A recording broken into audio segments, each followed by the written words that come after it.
우리 성도님들의 삶에 인생에 샬롬, 평화의 은혜가 함께하기를 예수님의 이름으로 축복합니다. 오늘 함께 빌레몬서 한 장짜리잖아요. 참 좋아요. 한 장이기 때문에 성경 한 권을 봤다라고 말할 수 있는 그런 자신감도 생기고요. 또 바울의 다른 서신서는 굉장히 신경을 써서 봐야 됩니다. 어떤 단어를 어떻게 말했는지, 교리는 무엇인지, 또 요거는 이단에 대해서 어떻게 경고하고 있는지 참 신경 써서 봐야 되는데, 그런데 이 빌레몬서는 한 사람을 위한 절절한 사랑이 담겨나는 그런 편지입니다. 그래서 그 흐름만 보더라도 이 빌레몬서는 참 좋아하는 그런 성경이 될 수밖에 없습니다.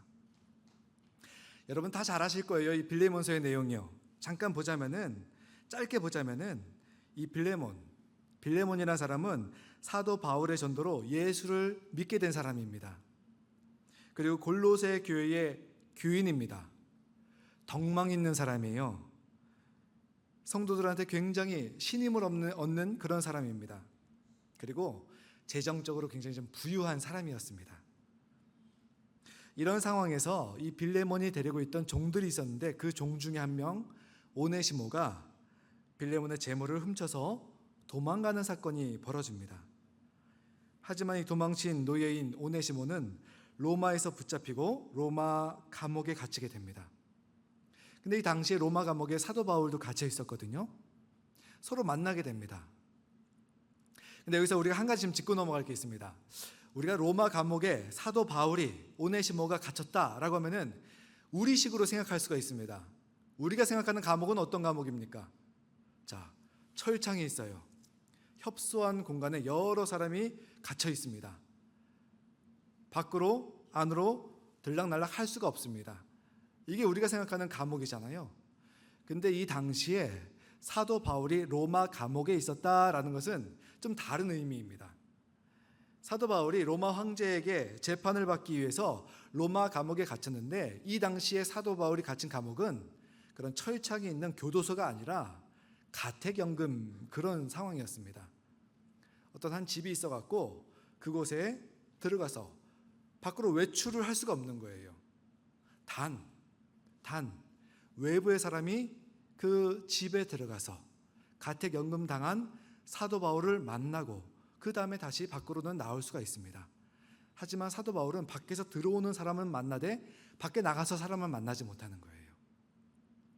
2년 정도 로마의 가택연금을 사도 바울이 당했습니다. 그 기간 동안 많은 사람들이 이 연금당한 바울을 만나갖고 복음을 전해 들었습니다. 그중 한 인물이 오네시모라는 것입니다. 바울이 연금된 상태에서 오네시모를 어떻게 만나는지는 그 방법은 모르겠지만, 이 오네시모가 가택연금당한 바울을 만나고 복음을 전해 듣고 그 다음에 변화가 된 거예요. 이 오네시모가 복음을 만난 후에, 받아들인 후에 변화의 과정은 성경에 나오지 않습니다. 하지만 이 오네시모가 변한 것은 틀림없습니다. 10절 말씀에서 이 사도 바울이 보증을 서요. 자신이 오네시모는 정말 변했다. 하지만 오네시모가 이 복음으로 변화되었지만 그 사람이 저지른 죄는 어디 가지 않죠. 그렇기 때문에 그 죄에 대해서 깨끗하게 청산을 해야 됩니다. 진정한 회개가 이루어져야지 그 다음부터 사역에 임해서도, 또 하나님의 복음을 전하는 그런 현장에서도 오류가 없을 수 있잖아요. 여러분, 참된 회개, 참된 용서는요, 자기 잘못에 대해서 직면하고요, 그 잘못을 뉘우칠 수 있어야 됩니다. 지금 오네시모가 잘못한 것 직면해야 됩니다. 무엇을 직면해야 됩니까? 하나님께 용서 구하고 그 다음에 자기의 잘못, 오네시모한테 피해를 끼쳤잖아요. 그렇기 때문에 오네시모와 직면을 해야 되는 겁니다. 사도 바울이 충분히 오네시모 찾아가지 않아도 돼 라면서 말로써 그를 이 변화됐어, 편지로서 끝낼 수 있었지만, 그러나 사도 바울이 정말 오네시모를 아끼는 거예요. 오네시모가 하나님 앞에 바로 서기를 바라는 겁니다. 그래서 너의 죄에 대해서 직면하자. 그래서 편지를 씁니다. 편지를 써서 오네시모한테 손에 들리고 그 다음에 동행자 하나 붙여갖고 빌레몬에게 보내는 거예요. 그러면서 하는 말이 뭐냐면은 이제 여기서 사도 바울의 정말 제가 빌레몬서를 좋아할 수밖에 없는 이유가 무엇이냐면은 단순히 편지가 아니라 이 편지에는 사람의 감정이 담기잖아요. 그런데 우리가 이 성경을 읽을 때 심각한 눈으로 보면은 굉장히 성경 내용은 심각하게 파악이 됩니다. 근데 제 눈에는 이 빌레몬서를 보고서 묵상을 할 때 이 사도 바울이 장난기가 좀 많았던 사람이 아닌가라는 생각이 들 정도로 아주 재치, 어떤 또 빌레몬이 어떻게 할 수 없을 정도로 그냥 올가매는 그런 어떤 그 죄송한 말씀이지만 영악함, 그런 것도 이 빌레몬서에 보이는 거예요. 사도 바울이 굉장히 이 편지를 쓰면서 빌레몬이 이 사도 바울의 요청을 듣지 않을 수 없게 만들어버리는 그런 것들이 있습니다. 예를 들면은 4절부터 7절을 보면은 이 편지 서두에 빌레몬을 칭찬을 합니다. 야 빌레몬, 너가 사랑이 많다는 것, 너 믿음 좋다는 거 내가 다 멀리서지만 듣고 있다. 그리고 너 골로새 교회 성도들이 너 덕분에 생기를 얻고 용기를 얻고 있구나. 내 이 소식 다 듣고 있다. 이게 붕 띄우는 겁니다. 편지 초반에 야 너 참 잘하고 있다. 칭찬으로서 우리 흔히 그런 말 쓰죠. 비행기 태운다고. 지금 빌레몬을 그렇게 비행기 태우는 거예요. 그 다음에 8절에서 이러므로 라고 시작되는데요. 항상 이 성경에서는요. 이러므로, 그러므로, 그러나 이 단어가 중요한 거예요. 결론이 그 다음에 나오는 거거든요. 핵심이 나옵니다. 그래서 사도 바울이 빌레몬을 그 전에는 확 비행기를 태운 다음에 이러므로 핵심을 말하는 거예요. 내가 강제로 너한테 오네시모를 강제로 너한테 용서라고 말을 하지 않을게. 하지만 너는 사랑이 많은 사람이잖아. 너는 다른 사람한테 생기를 주는 사람이잖아. 너가 자원해서 용서하면 그거 참 좋겠다. 이렇게 말을 하는 겁니다. 그리고 9절과 19절을 보면은 내가 너에게 친필로 쓴다. 그리고 9절에 보면은 나이 많은 내가, 이게 그냥 내가 정성을 다한다 이것을 넘어서는 거예요. 이 당시에도 2000년 전이잖아요. 나이 많은 사람이 나이 어린 사람한테 요청을 합니다. 그리고 친필로 쓴대요. 사도 바울은 서신서를 쓸 때 친필로 쓴 경우가 많이 없습니다. 왜냐? 사도 바울이 가시가 있었죠. 그 가시가 뭐였을까요? 대부분 성경학자들이 말하는 게 안질이라고 말합니다. 안질, 눈병이에요. 그래서 눈이 어두우니까 글씨를 쓰기 어려운 거예요. 그래서 사도 바울이 말을 하면은 옆에서 대필자가 있어갖고 이렇게 써주는 거예요. 근데 여기서 친히 사도 바울이 자신이 전도한 빌레몬입니다. 영적 스승, 영적 아버지입니다. 내가 나이도 많고 눈도 침침하고 보이지 않는데 내가 정말 한자 내가 정말 정성을 들여서 너에게 편지를 쓴다. 받아보는 빌레몬 마음이 어떨까요, 여러분? 부담이 안 될래 안 될 수가 없는 거예요. 그 다음에 18절 19절을 보면은 자 오네시모가 너한테 피해를 끼친 것은 내가 계산할게. 내가 보상할게. 그런데 너가 나한테 복음에 빚진 거 나 이거 너한테 아무것도 보상 바라지 않을게. 이런 말 하는 겁니다. 예전에 우리 담임 목사님께서 그 충청도식 개그를 한번 하셨잖아요.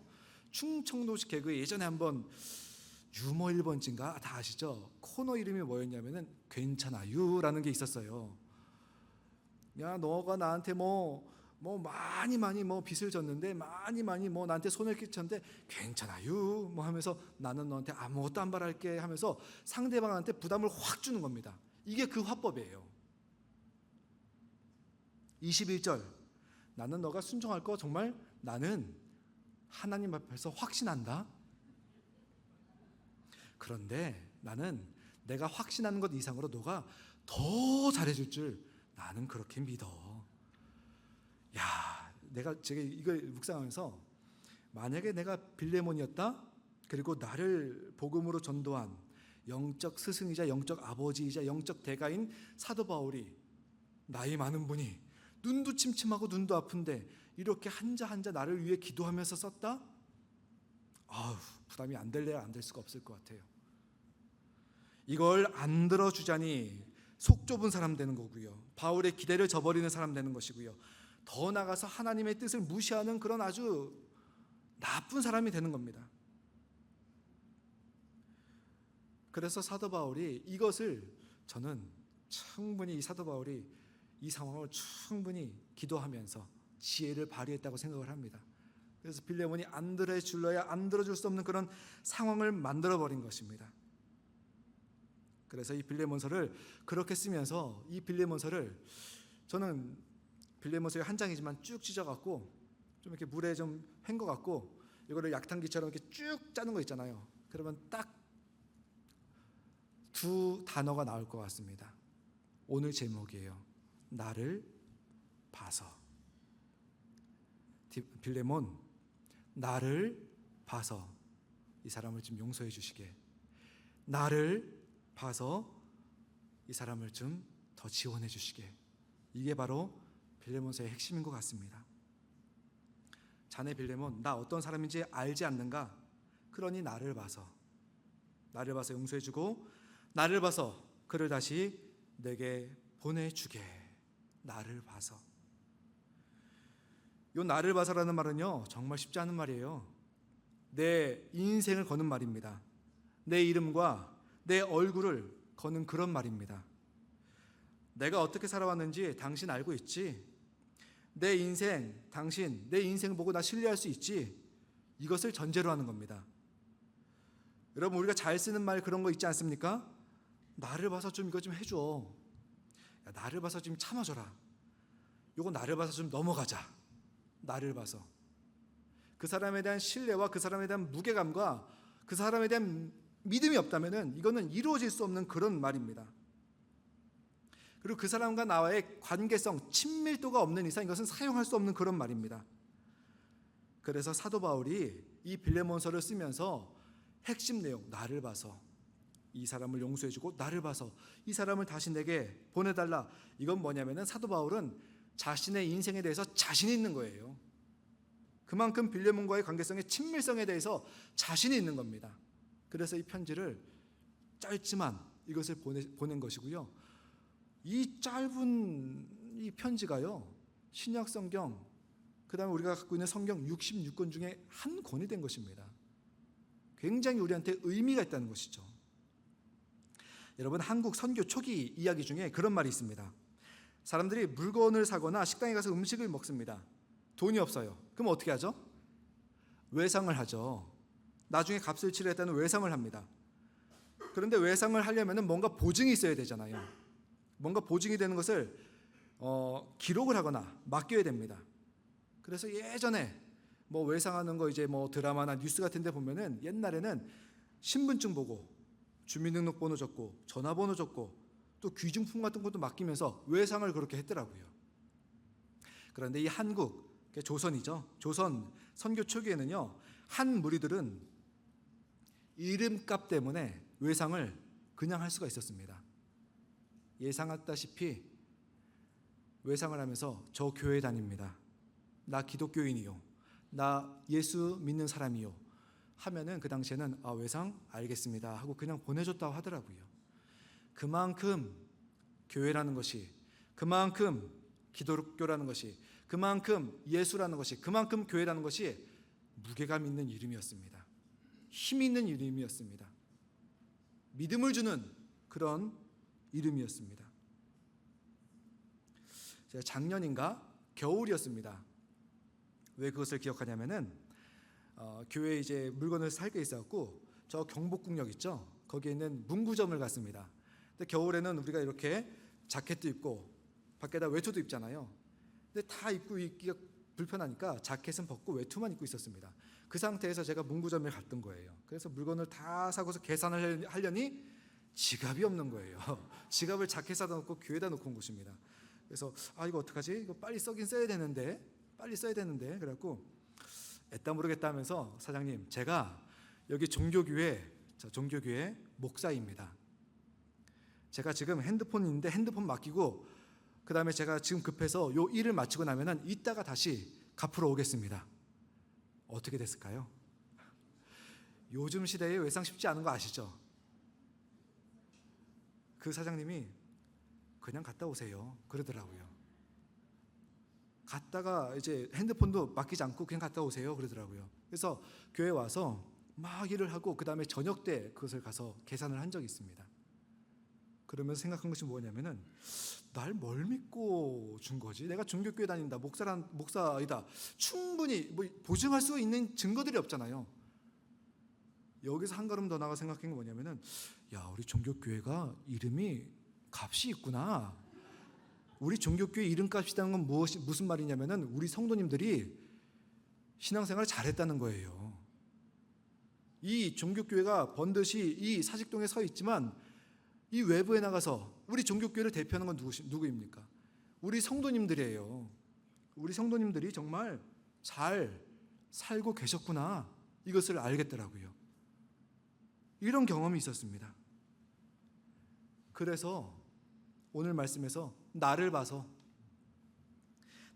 용서해주고 나를 봐서 다시 보내달라, 이 나를 봐서란 말이 이게 참 처음엔 쉬울 수 있지만 가면 갈수록 어려운 그런 말입니다. 오랜 시간 신뢰가 있어야 되는데, 자기 인생에 책임이 있어야 되는데, 영향력이 있어야 되는데, 믿음을 줬어야 되는데, 우리 어떻습니까 여러분? 하나하나, 나 개인 하나하나 사도 바울처럼 나를 봐서라는 그런 말할 수 있는 인생인가? 우리 한번 고민해 봐야 됩니다. 우리 삶의 모습에 자신 있으십니까? 다른 사람과의 관계성에서 우리가 친밀도 잘 보여주고 계십니까? 이것이 오늘 빌레몬서가 우리에게 던지는 질문이에요. 당신은 당신의 이름값, 당신은 당신의 얼굴값, 당신은 당신의 성도라는, 그리스도인이라는 신분값, 그것을 어떻게 하고 계십니까? 사람들이 교회에 나오는 것을 거부할 때 이런 말 잘 씁니다. 아, 믿는 사람들이 본을 보이지 못해서 나 교회 못 가겠어. 들어보셨죠? 저도 들어봤습니다. 그러면은 교회에 다니는 사람들은 거기에 대해서 이렇게 말을 합니다. 교회는 사람 보고 나오는 곳이 아니라 하나님 보고 나오는 곳이야. 말씀해 보셨나요? 저희 아버지도 잘 쓰시는 말이에요. 맞습니다. 교회는요, 사람 보고 나오는 곳이 아니라 하나님 보고 나오는 곳입니다. 그런데요 여러분, 교회 나오면 처음 무엇이 보이는지 아십니까? 사람 보여요. 주일이면은 교회 오는 길 보면은 남녀 모두 단정하게, 남녀노소 모두 단정하게 이렇게 차려입고 작은 가방 들거나 또는 성경책 이렇게 끼고 이렇게 길 걷는 분들 볼 수 있습니다. 주일이면은 길거리에서 교회에 다니는 사람이 먼저 보입니다. 교회에 도착하면은 누가 보입니까? 안내하는 안내위원들이 보이죠. 예배당에 앉았습니다. 앉으면은 누가 보입니까? 전후 좌우에 있는 성도들이 보입니다. 그런 다음에 기도하는 거예요. 그리고 눈을 떴을 때 그 다음에 십자가가 보입니다. 그래서 교회는요, 사람 보고 오지 않는 곳이지만, 하나님 보고 오는 곳이지만, 그러나 교회는 처음 보이는 것이 바로 사람입니다, 여러분. 다른 말로 할게요. 나를 봐서 오는 곳이 바로 교회입니다, 여러분. 그러므로 여러분 얼굴을 통해서 하나님이 누군지 알 수 있고요, 예수님의 성품을 알 수 있고요, 사람들은요 나를 봐서 하나님을 바라보고요, 나를 봐서 예수님이 어떤 분이라는 것을 알 수가 있는 것입니다. 내가 사는 일상에서, 삶의 현장에서 나를 봐서 예수 믿어 라고 말할 수 있는 자신 있는 그런 우리 성도들 되시기를 간절하게 바랍니다. 우리 인생에, 우리 얼굴에, 내 이름에 내가 기독교인이다, 여기에 책임감을 지고 무게감을 실어줄 수 있는, 영향력을 끼칠 수 있는 그런 그리스도인 되기를 간절하게 바랍니다. 빌레몬서는 이렇게 편지로서 끝납니다. 나를 봐서 오네시모를 용서해주고, 나를 봐서 오네시모를 내게 다시 보내주게, 이 편지에서 끝나요. 결과에 대해서는 그 다른 어떤 성경에서도 나오지 않습니다. 하지만 초대교회 역사를 봤을 때 초대교회에 감독들의 편지들이 있습니다. 그 편지들 중에 감독의 편지, 이제 편지 쓰면 자기 서명을 하잖아요. 그 서명한 이름 중에 오네시모가 있더라고요. 도망갔던 노예였던 자가 이 사도 바울을 통하여서 나를 봐서 용서해달라, 나를 봐서 다시 보내달라, 보내준 그 오네시모가 하나님의 사역자로서 열심히 사역해서 이 교회의 감독이 된 것입니다. 사도 바울의 인생의 힘, 이름의 힘, 얼굴의 능력, 관계의 힘, 우리 종교교회 성도님들 그리고 세가족위원회 오늘 헌신 예배잖아요. 그 삶의 모습, 또 얼굴의 값, 이름의 값, 그것이 사도 바울과 같이 나를 봐서라고 당당히 말할 수 있기를 간절하게 바랍니다. 나를 통해서 예수 그리스도를 보일 수 있는 그런 인생들 되기를 간절하게 바랍니다. 이거를 매력적인 성도라고 표현할 수 있을 것 같습니다. 어디 가거나 매력적인 성도, 매력적인 사람, 매력적인 삶을 살아가는 그런 인생 되시기를 간절하게 축복하고요.